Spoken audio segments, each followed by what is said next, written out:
What's up, everybody? Welcome back to the Timeless Movie Podcast, episode number 118. My name is Victor Vasquez. Appreciate you joining me on another discussion about a new film.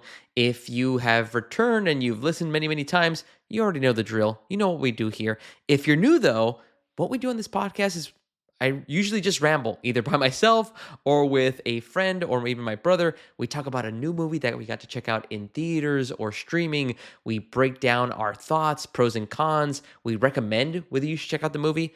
But more importantly, we decide if this movie that we just checked out is timeless. Can I see myself rewatching it in the future? Ridiculous? Yeah, of course. It's a ridiculous concept that we did here, but it's fun either way. So before we jump into this week's episode, though, I did want to highlight on all platforms, Apple Podcasts, Spotify, YouTube, you can check out episode 117 of the Timeless Movie Podcast. It was a fun one. We talked about the new film Black Bag, starring Cate Blanchett, Michael Fassbender, a slew of different actors, and it is directed by Steven Soderbergh. Go check it out. Let me know in the comments or leave a review. I definitely want to hear you guys' feedback about the podcast. If you like it, if you don't like it, all feedback is welcome.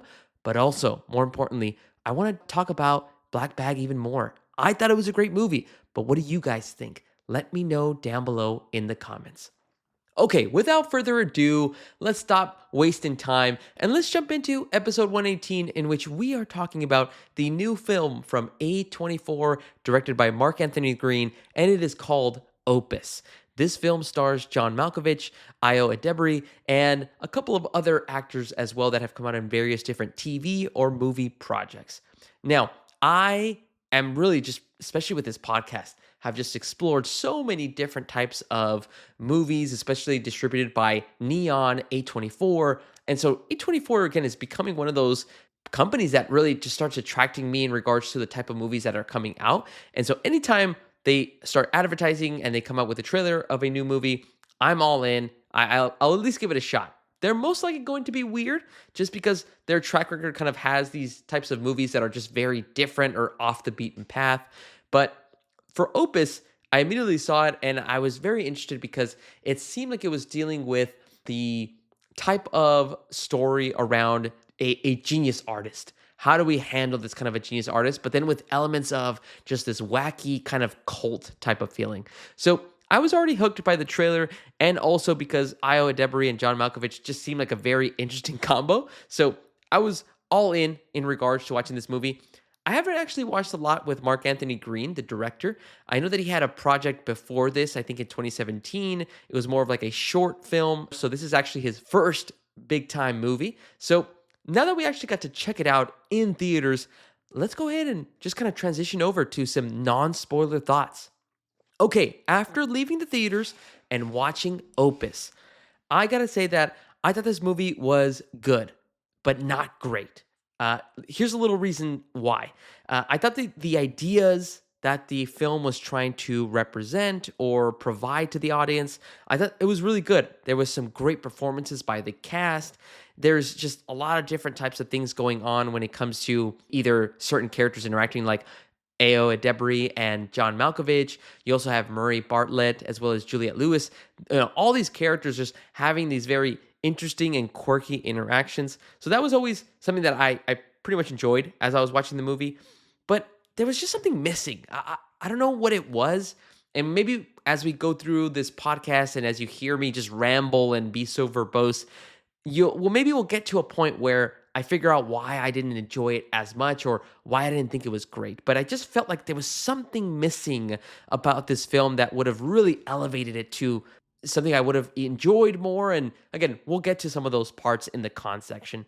If I kind of bring it back to what I really enjoyed about it overall, the third act to me just caught so much momentum. There was so many great things going on, from the story itself really unfolding in front of the audience, the pace of how it just kind of moved, the different types of situations that got very intense for some of the characters.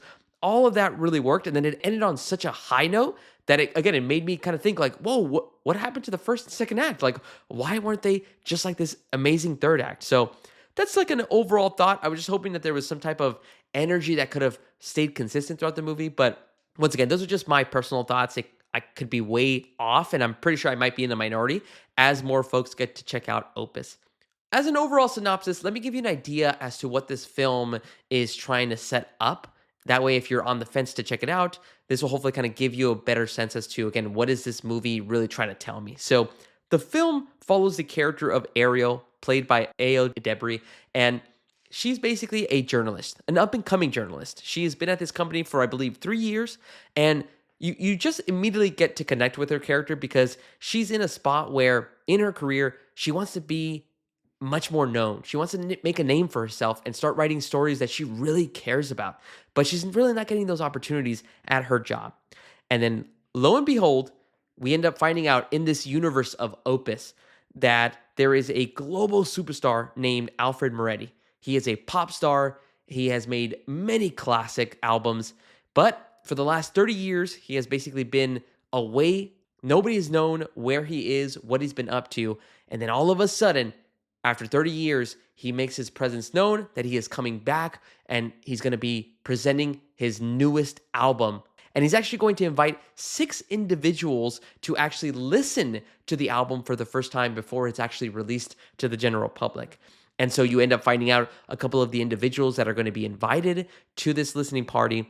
And by surprise, Ariel is actually one of the journalists that actually gets invited to this listening party. She doesn't really have a connection to Moretti, and so she's just as confused as everybody else. And then as you go through, you start noticing what this story is trying to take us down. So Ariel and the 5 other individuals that get invited to the listening party end up going to the Utah desert at a little compound that Moretti lives at. And you start to see very interesting things happening in this little compound, almost cultish like. And basically, that's where I want to leave it off because you start kind of seeing things start getting a little weird, a little wacky. And Ariel is basically put in a situation where she just feels like something is just off with Moretti, as well as the people that are living in his compound. So that's where I'm going to leave it off.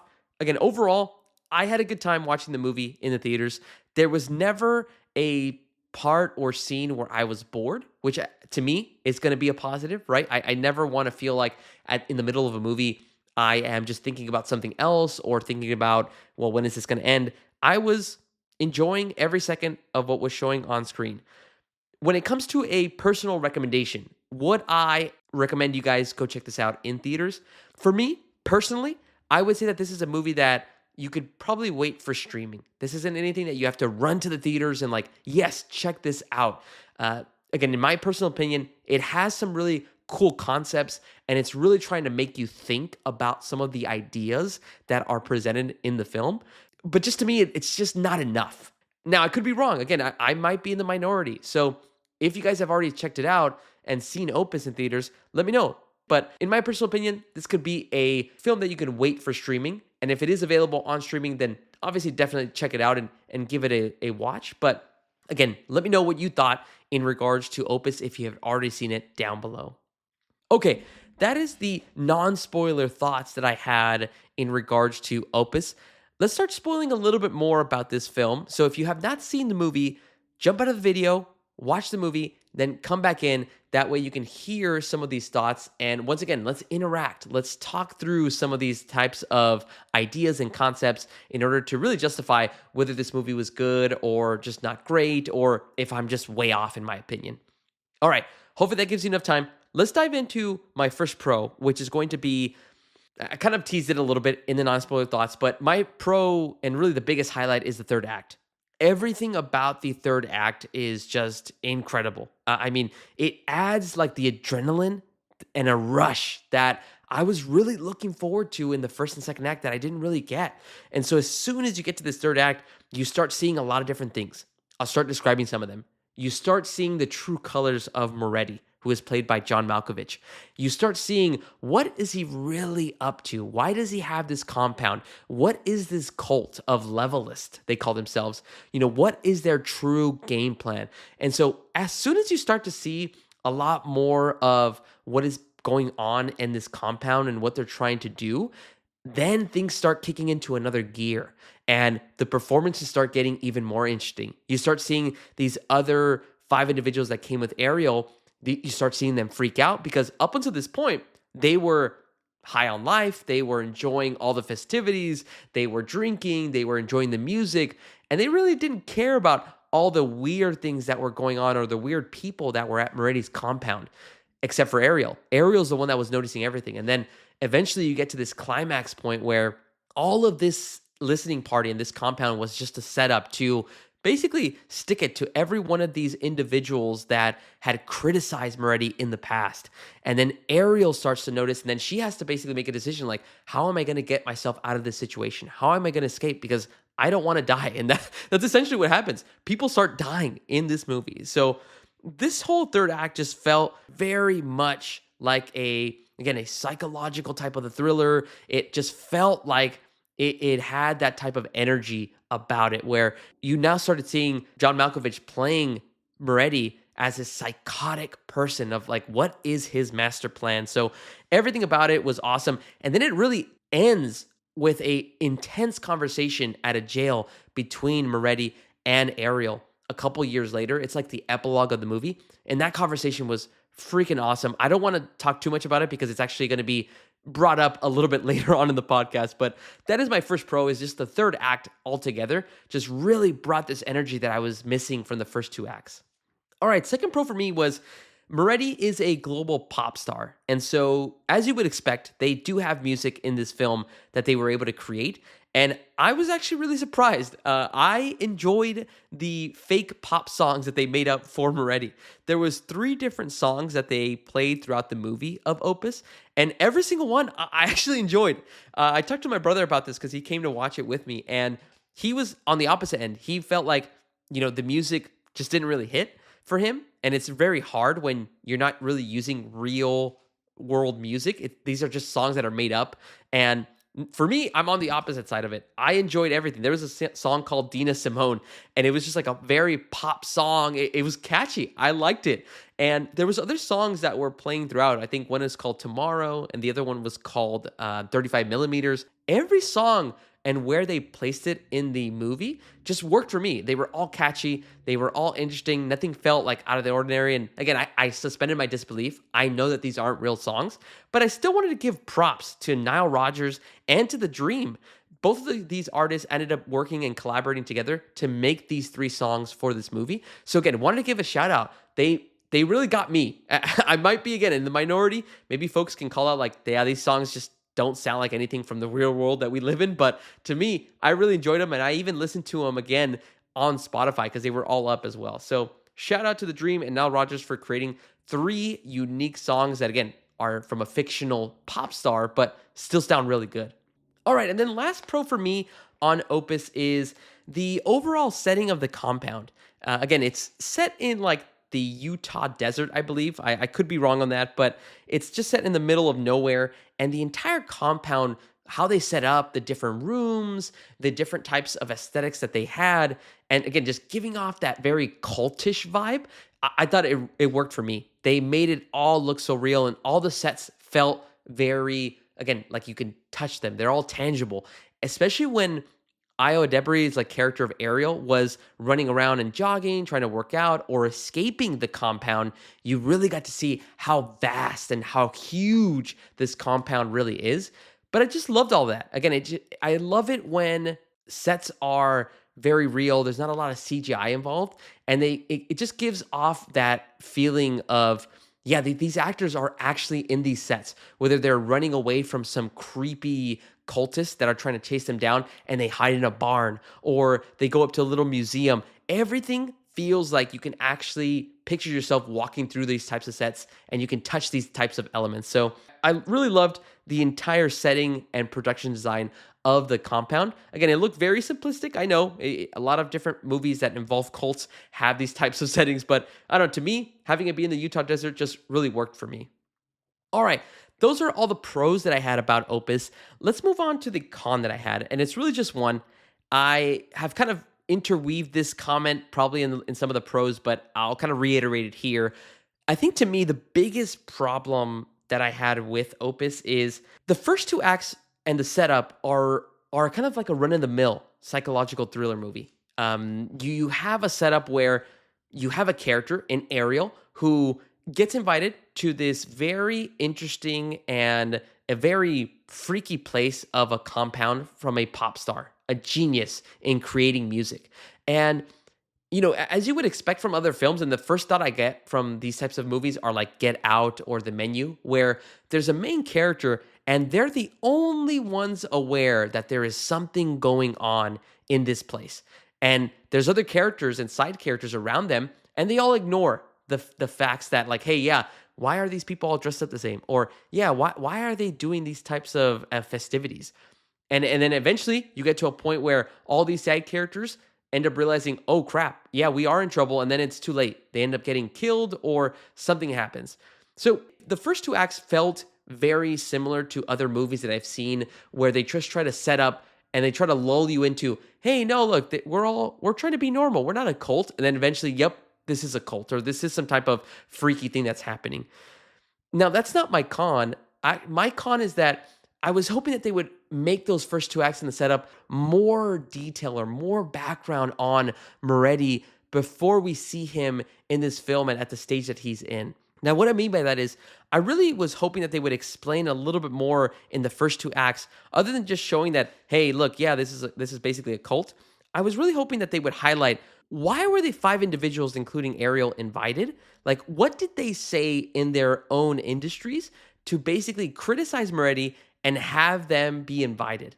Like, they mentioned lines here and there explaining, oh, well, this person basically criticized Moretti and basically stopped him from being creative or didn't want him to be creative as he was. And so I really wish they could have highlighted, like, there's a character like Murray Bartlett plays this character named Stan. He's actually the head boss of Ariel for the print media company that they have. And, he criticized Moretti in the past, but they just said it. And I'm more of a person as an audience member. I want to have a film that shows me, doesn't tell me. I want you to show me scenes of what these characters, these side individuals, what they said to Moretti or what they said in their own spaces, like through a radio show or as an influencer. What have you said in the past that would make Moretti so pissed off that he wants to invite you to a compound and eventually just kill you with his cult? Like, that's what I wanted to see. I wanted to see the basis and really the initiation of why these individuals wanted to stop creativity, why they wanted to stop the genius of Moretti. I don't know if that makes sense, and I don't know if I'm articulating it very well, but to me, it would have helped seeing those moments in the first and second act. That way, by the time these five individuals end up dying at the hands of Moretti and his cult, it would have had much more impact for me. Instead, the first and second act are just initial setup, and I feel like I got that setup already in the trailer, but I feel like I wanted more background, more detail. That way, when these individuals and these side characters that did do something wrong, they basically criticized, but it wasn't constructive, they end up meeting their fate. Or it would have at least kind of shown in a rewatch, like, oh, okay, look, because they criticize here or because they stopped, they wanted to halt the creativity of Moretti here, because of that moment, that could have stopped Moretti from becoming a leader of a cult. Maybe because of these different situations in his life, this is actually what pushed him to want to create a group called the Levelists and then eventually create a compound and then enact his revenge. So just stuff like that. That's just overall what I wish they could have included in the film. But let me know, guys, what do you think about that con? Am I way off? Does that even make any sense? Let me know down below in the comments so we can interact about this movie. All right, enough of the negatives or any nitpicks that I have. Let's come back to some of the positives, and I want to jump into favorite performance of Opus. Quick shout out to Ayo Edebiri. Again, she did a great job in regards to playing Ariel. Again, a journalist that is just looking to try to come up with a great story that she's invested in. Unfortunate for her character that she ends up eventually kind of leading in and really helping grow this actual community of Levelist.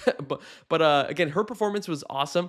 But I got to give my favorite performance to John Malkovich as Alfred Moretti. I mean, he is just a ball of energy. As soon as he comes out, you immediately can feel the aura that he has as this global pop star. And you believe it. And I think they chose a great actor in John Malkovich who can really portray that on screen. At the beginning of the movie, again, he seems very sympathetic. He's like, "Yes, like I'm just here to really show you my art, show you my genius." And then by the end, when he's having that conversation between Ariel and Moretti, he is psychotic. He is just a mastermind, a schemer of basically trying to set up this whole cult group and just trying to spread it as much as he can. So as an overall performance, John Malkovich as Moretti was just incredible because again, he really freaked me out. In the third act, he really seemed like a character that I was like, okay, what the hell is his next move going to be? Is he going to try to take out Ariel and all these individuals? Again, he really ends up doing that. But what is his master plan? And not knowing that as the third act was going on made his performance even shine more because now I'm just looking at everything he's doing, his facial reactions, his body language, and the words that he's saying. Everything about it like just really worked. Even as he's explaining this story about Caesar's final request or Caesar's request when he got kidnapped by pirates, that whole story, it may not have made sense to me, but just the way he explained it just felt so menacing. So I really love that. So my favorite performance is John Malkovich as Moretti in Opus.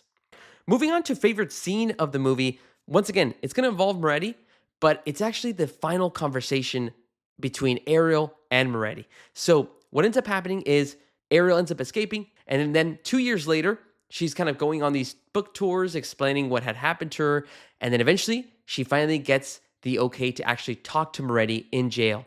And she's looking for some closure as to why he did these murders and why he created the cult. Instead, the conversation ends up revealing what Moretti had planned and why he chose Ariel to join him in the compound. And that whole scene was awesome because, again, it starts just connecting the dots. The reason he chose Ariel was because he knew that Ariel was somebody that was looking to make a name for herself, and she was not biased in either direction. So he basically chose Ariel to join, and it was never his intent to actually kill her. Instead, he knew that as she would escape, she would want to make a story about this and basically pin all these murders against Moretti in order to spread the word of the Levelist. And the whole plan was to basically have the entire world now know who the Levelists are. And there's going to be people that are weird and are going to be so enthralled by this Levelist group that secretly they're going to want to join it. And so the whole plan was just to basically set up Ariel in order to spread the word of the Levelist and to grow the group worldwide. So that was such an intense scene and a great way to end the movie because it ends it on a very dire note. So got to give a shout out to that scene between Ariel and Alfred Moretti because that really just left me just in awe as to how incredible his plan was. All right. And then last but not least, favorite shot or frame of the movie. I got to give it to this specific part where you have Ariel and all of the side characters going to a barn in order to listen to one of the songs of Moretti. But it's a cool shot because they walk into the barn and the barn has this very bright orange light and it's just shining in the middle. And there's like a little stage and you have Moretti right there just waiting for them. It's just a very beautiful shot of just the five of them walking towards a bright orange stage. And you just see Moretti waiting to put on a crazy performance. So that was probably my favorite shot or frame of Opus. All right, guys, those have been all of my thoughts on Opus, the good, the bad. Now it's time to really talk about and decide, is Opus timeless? Is it a movie that I can see myself rewatching in the future? Although there are some very interesting concepts and ideas that the film is trying to portray, like, the fact of stopping creativity or the fact that, mankind is now evolving and basically instead of choosing somebody that is smart, now we are choosing somebody that is creative. It has a lot of interesting ideas, but I will say that as of today, Opus is not a timeless movie for me. Again, I wouldn't mind recommending this movie, and I also wouldn't mind talking about this movie. I think this is a great film that is very thought-provoking. It elicits a lot of different conversations between folks after you've watched it, but there's nothing really that kind of pulls me back and makes me gravitate towards, let me watch this movie again. There was great performances, but there's nothing else that really pulls me in to want to watch Opus again. There's a lot of good stuff. There's nothing that's terrible about it. Again, even the catchy music is something that I probably would listen back to. But other than those cool performances and the very interesting concepts and ideas and the great scene at the end, I'm going to say that in my personal opinion, this is not a movie that I will rewatch in the future. But what about you guys? Have you seen Opus? If you have, let me know down below in the comments and let me know if you agree with me. Do you think Opus is not a timeless movie? If you disagree, let me know. Let's have an interaction. That way we can talk more in depth about Opus. All right, everybody. Appreciate you guys staying all the way through to listen to my full thoughts on the movie Opus. My name is Victor Vasquez. This has been episode number 118 of the Timeless Movie Podcast. Make sure to check out next week's episode as we're going to be covering the new animated movie from Looney Tunes, The Day the Earth Blew Up. Super excited to be talking about that one. All right, guys, have a great rest of your week, and I'll talk to you guys later.